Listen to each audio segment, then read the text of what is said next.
that, I'd be glad to take your questions. Tara. Thanks, Sabrina.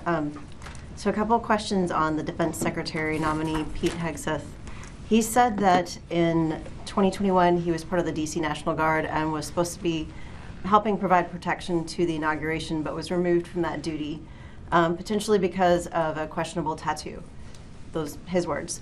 So has the department looked into his removal from that detail? And kind of following up on that, so far we have not received a full military record of his service from the Army, and so just asking if that could be released publicly. So I'd refer you to the National Guard and an Army for more details on his record. I don't have that, but they do release, just kind of the broad outline of dates of service and just kind of like the standard information that we would release for any individual. So I'd refer you to Army for more.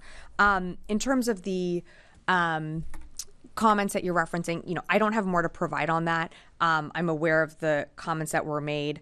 It's not something that to my knowledge, that we're looking into. So I, have to refer you to his team more to speak to that. I guess I would ask that the department does look into it and whether he was one of the members. I remember at the time that the department actually announced that, some had been removed. There were like 26,000 that were assigned to provide protection to Biden's inauguration. So if we could get back from the department why those members were removed at the time and confirmation of whether Hegseth was one of them. That'd be something that I think the National Guard or the Army could speak to, so I'd refer you them to speak to more to that. Okay, totally separate topic. Sure. Ukraine aid. The president has said he's committed to getting about $7.1 billion in PDA to Ukraine before his administration ends. How do you get $7.1 billion off the shelf of Pentagon stockpiles in such a short time? It is a short time, but it's also, just under 70 days. This department can do incredible work in that amount of time.